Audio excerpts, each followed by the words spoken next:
Iran Israel ಸಂಘರ್ಷ ತೀವ್ರಗೊಂಡಿರುವ ಹಿನ್ನೆಲೆಯಲ್ಲಿ Israeli ಸೇನೆ ಇರಾನ್ನ ಪ್ರಮುಖ ರಾಜಕೀಯ ಮತ್ತು ಸೈನಿಕ ನಾಯಕರ ಮೇಲೆ ನಿಖರ ದಾಳಿ ನಡೆಸಿದ ಘಟನೆ ಜಾಗತಿಕ ಮಟ್ಟದಲ್ಲಿ ದೊಡ್ಡ ಚರ್ಚೆಗೆ ಕಾರಣವಾಗಿದೆ. ಈ ದಾಳಿಯಲ್ಲಿ ಇರಾನ್ನ ಉನ್ನತ ಅಧಿಕಾರಿಯಾಗಿದ್ದ ಅಲಿ ಲರಿಜಾನಿ ಹಾಗೂ ಬಜೀಜ್ ಪ್ಯಾರಾಮಿಲಿಟರಿ ಪಡೆಯ ಮುಖ್ಯಸ್ಥ ಸೋಲಿಮನಿ ಗುರಿಯಾಗಿದ್ದಾರೆ. ಮಾಹಿತಿಗಳ ಪ್ರಕಾರ ದಾಳಿ ಇರಾನ್ ರಾಜಧಾನಿ ತೆಹರಾನ್ ಸಮೀಪದ ಸುರಕ್ಷಿತ ಸ್ಥಳದಲ್ಲಿ ನಡೆದಿದ್ದು, ಇದು ಅತ್ಯಂತ ನಿಖರ ಗುಪ್ತಚರ ಮಾಹಿತಿ ಆಧಾರಿತ ಕಾರ್ಯಾಚರಣೆಯಾಗಿದೆ.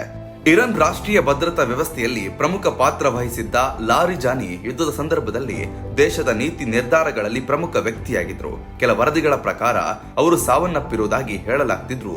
ಪ್ರಾರಂಭದಲ್ಲಿ ಅವರ ಸ್ಥಿತಿ ಕುರಿತು ಸ್ಪಷ್ಟತೆ ಇರಲಿಲ್ಲ. ಲಾರಿಜಾನಿ ಹಲವು ವರ್ಷಗಳ ಕಾಲ ಇರಾನ್ ಸಂಸತ್ತಿನಲ್ಲಿ ಸ್ಪೀಕರ್ ಆಗಿಯೂ ಹಾಗೂ ಅಣು ಮಾತುಕತೆಗಳಲ್ಲಿ ಪ್ರಮುಖ ವ್ಯಕ್ತಿಯಾಗಿಯೂ ಕಾರ್ಯವನ್ನು ನಿರ್ವಹಿಸಿದ್ರು. ಇತ್ತೀಚಿನ ಸಂಘರ್ಷದ ವೇಳೆಯಲ್ಲಿ ಅವರು ಕಠಿಣ ನಿಲುವು ತೆಗೆದುಕೊಂಡ ನಾಯಕರಲ್ಲಿ ಒಬ್ಬರಾಗಿದ್ರು. ಅವರ ಸಾವು ಇರಾನ್ ಆಡಳಿತಕ್ಕೆ ದೊಡ್ಡ ಹೊಡೆತ ಎಂದು ವಿಶ್ಲೇಷಕರು ಹೇಳ್ತಿದ್ದಾರೆ. ಇದೇ ವೇಳೆ ಬಸೀಜ್ ಪ್ಯಾರಾಮಿಲಿಟರಿ ಪಡೆ ಮುಖ್ಯಸ್ಥ ಸೋಲೊಮನಿ ಕೂಡ ಪ್ರತ್ಯೇಕ ದಾಳಿಯಲ್ಲಿ ಸಾವನ್ನಪ್ಪಿರುವುದಾಗಿ ವರದಿಯಾಗಿದೆ.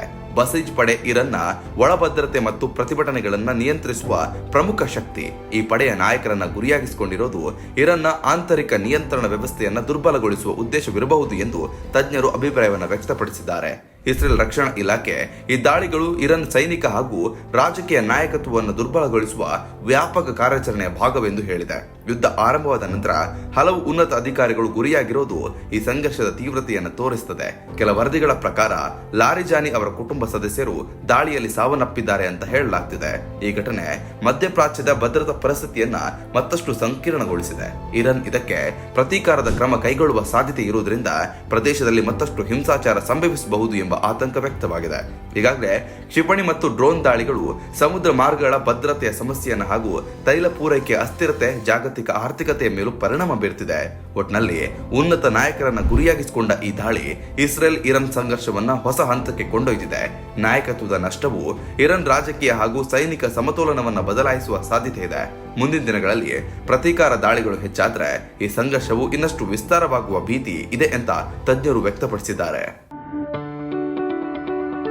ಯಾವುದೇ ಸುದ್ದಿಯ ಅಪ್ಡೇಟ್ ಅನ್ನ ಮಿಸ್ ಮಾಡ್ಕೊಳ್ಬಾರ್ದು ಅಂದ್ರೆ ಈಗ್ಲೇ ಒನ್ ಇಂಡಿಯಾವನ್ನ ಸಬ್ಸ್ಕ್ರೈಬ್ ಮಾಡಿ. ನಿಮಗೆ ಬೇಕಾದ ಭಾಷೆಯಲ್ಲಿ ಎಲ್ಲಾ ಸುದ್ದಿ ತಿಳಿಬೇಕು ಅಂದ್ರೆ ಒನ್ ಇಂಡಿಯಾ ಆಪ್ ಅನ್ನ ಡೌನ್ಲೋಡ್ ಮಾಡ್ಕೊಳ್ಳಿ.